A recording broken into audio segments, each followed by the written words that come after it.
Alors en effet, du coup, le violon que j'ai avec moi ici, c'est un violon que ma grand-mère m'a acheté. Je ne me rappelle pas précisément de l'année à laquelle elle m'a offert ça, ni quel âge j'avais. À mon avis, c'était aux alentours de mes 8 ans, 8-10 ans sans doute. Et en fait, ce qui se passe, c'est quand on joue du violon, en fait, on ne démarre pas par un instrument de cette taille-là au départ, on démarre par des instruments qui sont un petit peu plus petits. Et celui-là, c'est un violon qui est de taille adulte. Et donc, quand je l'ai eu au tout départ, j'ai dû le regarder gentiment dans sa boîte pendant quelques temps avant de pouvoir m'en servir parce que j'étais trop petite et que mon bras était un peu trop court. Donc, du coup, quand j'ai eu l'âge et la taille pour pouvoir en jouer, disons que c'était du coup encore plus jouissif pour moi parce que ça faisait très très longtemps qu'il était dans la boîte à la maison. Après, évidemment, tous mes premiers concerts, toutes mes premières représentations en public ont été faites avec cet instrument qui vient d'un luthier de Quimper, qui n'existe plus aujourd'hui d'ailleurs. Et voilà, en fait, j'ai joué peut-être à l'âge de 16-17 ans avec ce violon-là dans des duos de musique actuelle au tout départ, quand j'étais dans le Morbihan. Et puis, par la suite, j'ai continué à jouer avec jusqu'à très récemment, parce que j'ai acheté un nouveau violon il n'y a pas si longtemps que ça, mais ça a été en tout cas le violon de toute ma vie jusqu'ici.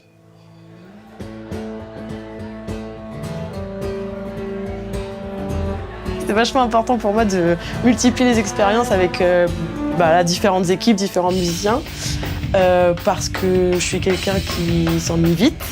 Et du coup, je trouve qu'on s'enferme assez vite dans un style ou dans un rôle quand on... Voilà, c'est vraiment ce que je pense moi. Il y a des gens qui vont faire ça toute leur vie et c'est très bien, ils le font très bien. Moi, je sais mal le faire. J'ai besoin de jouer avec des personnes différentes, de faire des styles différents, parce que je trouve ça très enrichissant finalement l'un pour l'autre. Donc faire de la musique celtique d'un côté ou de faire du duo de musique irlandaise, voilà, ça me plaît énormément, c'est quelque chose dans lequel je m'épanouis. Mais faire à côté des trucs plutôt post-rock ou je sais pas, ou faire des choses beaucoup plus rock, mais finalement voilà, c'est aussi important pour moi parce que l'équilibre se trouve que de cette façon-là. Si jamais je faisais qu'une seule de ces choses-là, je pense que ça n'irait pas finalement.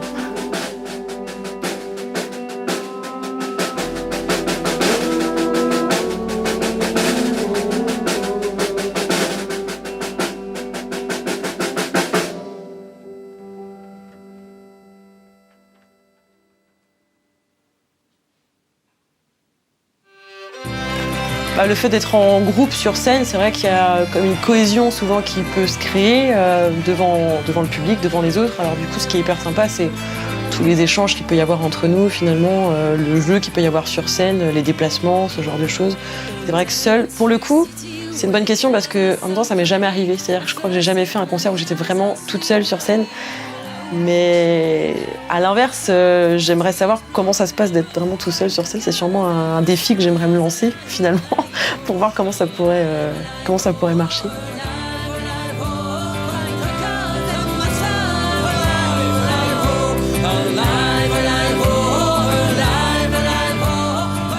Bah ouais, forcément, tu ressens un peu d'excitation avant de monter sur scène. C'est toute la partie, voilà, le temps de préparation, tout ça.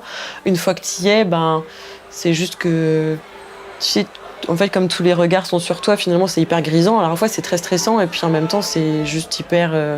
je sais pas, je pense que ça peut te donner des ailes. En fait, tu peux faire un tas de trucs que tu ferais pas à côté parce que t'es porté par les gens, quoi. Après, ça, c'est dans le meilleur des cas, puisqu'il y a quand même des fois où ça se passe pas comme ça, il faut le dire. Parce que là, je suis en train de parler comme si je faisais des zéniths tous les week-ends, mais c'est pas le cas. Il y a quand même des fois où on fait des lieux beaucoup plus petits ou des lieux plus grands, mais où il n'y a pas grand monde, ou quand il y a du monde, il n'y a pas d'ambiance. Donc en fait, parfois, tu peux aussi te sentir hyper mal, en vérité. Donc, et puis quand t'es tout seul, t'es jamais tout seul, parce qu'il y a toujours des gens qui t'accompagnent, mais ça peut être parfois un peu compliqué de remplir en fait tout l'espace finalement qu'on t'a donné quand personne en face ne répond d'une manière ou d'une autre, quoi. Ça, c'est pour parler du côté un peu négatif parfois des choses, mais c'est ce qui fait que les moments du coup où ça se passe très bien sont beaucoup plus forts.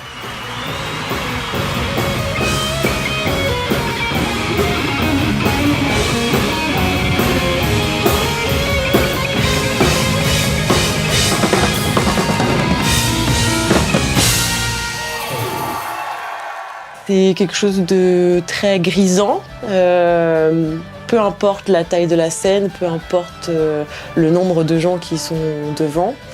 J'ai même envie de dire que parfois c'est presque plus stressant pour moi de jouer devant très peu de personnes ou devant des gens que je connais très bien, plutôt que sur des scènes où il y a énormément de monde, parce que c'est finalement, je trouve, un peu plus impersonnel. Et pour moi, c'est juste une sorte d'exutoire, en fait, où on peut être quelqu'un d'autre que la personne qu'on est finalement tous les jours. En gros, c'est comme si tout était permis, alors dans une certaine mesure, mais voilà. Donc c'est évidemment un grand plaisir à chaque fois.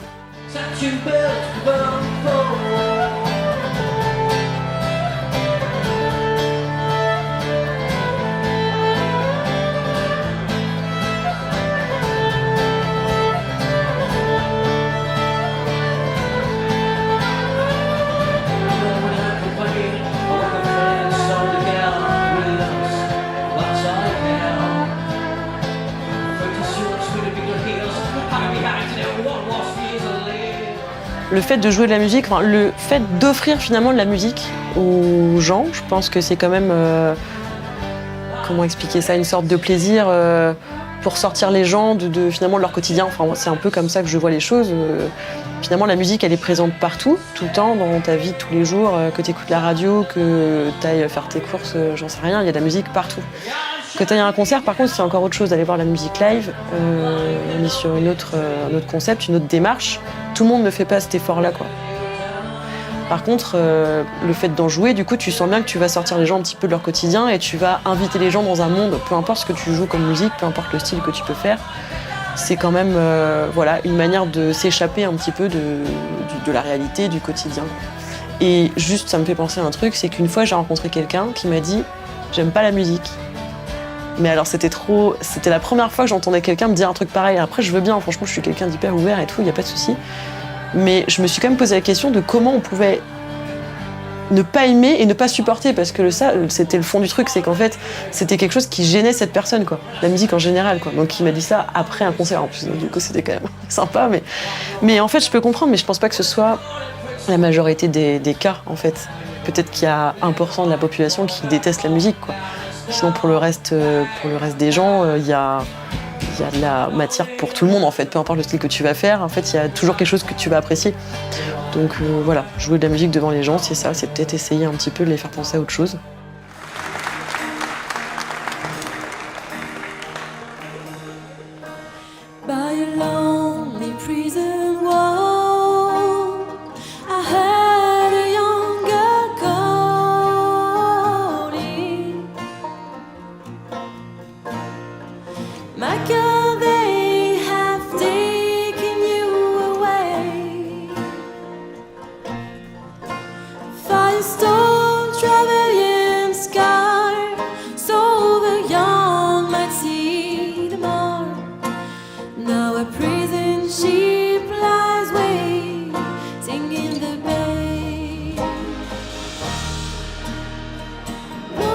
Et pour toi, jouer de la musique, est-ce que c'est aussi partager ta passion avec les autres ? Ouais, bien sûr. Bien sûr. Ça me le fait plus, surtout quand il y a des enfants, en vérité, plus que des adultes. Mais ouais, ma passion, carrément. Et puis je vois bien que les gens posent souvent des questions aussi pour savoir d'où on vient, comment on a fait ça, comment on en est arrivé là finalement.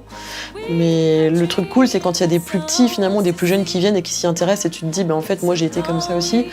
À l'époque, j'ai pas vu forcément de violoniste ou, enfin, personne n'a essayé de me transmettre ce truc-là. Mais ça aurait pu être cool en fait. Donc ça s'est passé quand même, quoi. Mais finalement, t'éveilles un peu des vocations peut-être chez les autres, en fait, chez les plus jeunes, quoi. Donc ça, je trouve ça vraiment cool.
story's over. We need a miracle. Et le côté création, le fait de jouer en groupe, justement, ça ouvre énormément de portes et d'horizons différents, tout simplement de par le fait que les gens n'ont pas du tout le même passé ou passif, on va dire, musical, n'ont pas les mêmes goûts musicaux, n'écoutent pas les mêmes choses, n'ont pas les mêmes influences. Ce qui fait que parfois, quand on est parti sur un air ou sur un rythme particulier et que du coup on confronte ça avec les autres personnes du groupe, et ben ces idées-là nous seraient jamais venues à l'esprit nous-mêmes, quoi. Donc c'est vrai que du coup le mélange des genres, le mélange des influences surtout fait que c'est évidemment très très intéressant de jouer en groupe et encore une fois voilà, ça ouvre sur un tas de possibilités, des choses qui n'arriveraient pas si on était seul.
Je joue beaucoup en fait depuis que je suis sur Nantes et j'ai un peu moins l'occasion de composer, moins le temps, en tout cas pas moins d'envie, mais moins de temps pour composer depuis quelques temps.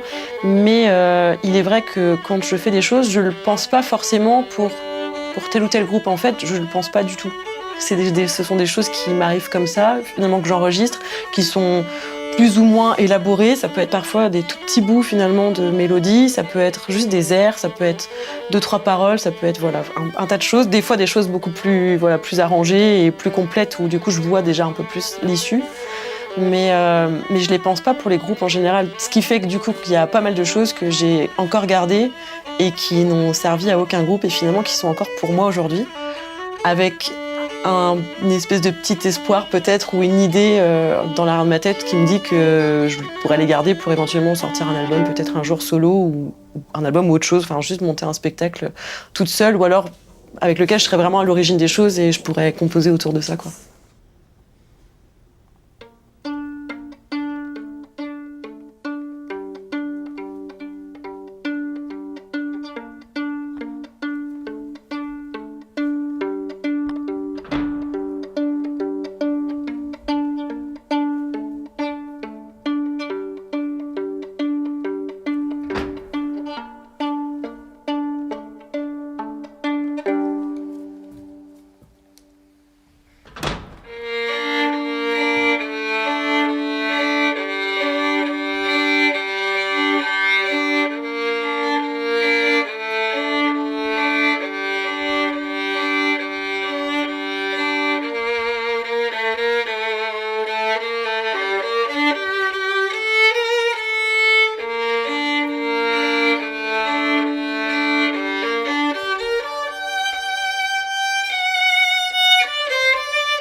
je sais pas si tu as une réponse à ça, mais qu'est-ce que tu préfères dans le violon? Le truc le plus important pour toi, dans ta pratique Ouais, si, j'ai une réponse à ça.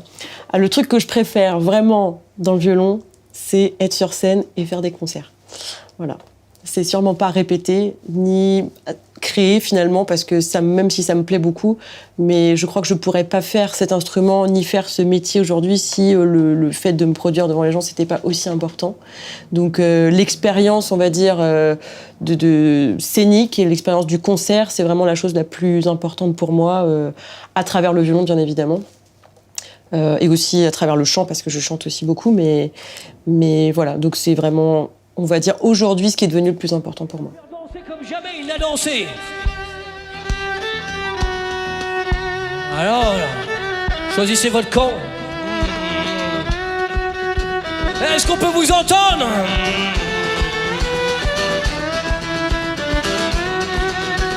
Allez, les mains, les mains, les mains, les mains, les mains, les mains, les mains, les mains.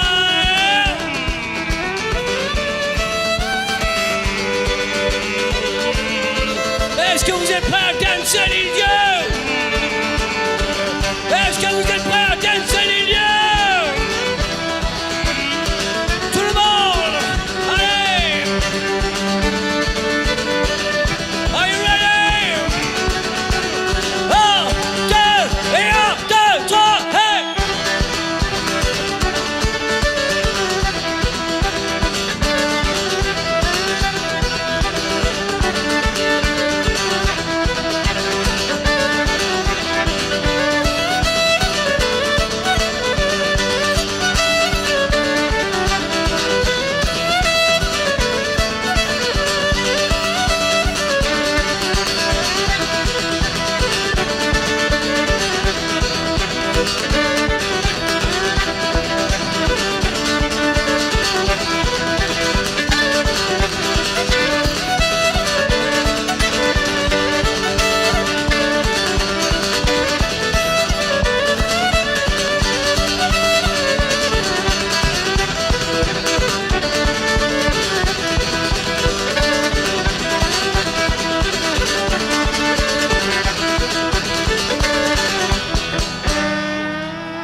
Merci Brache, nous étions The Greenings.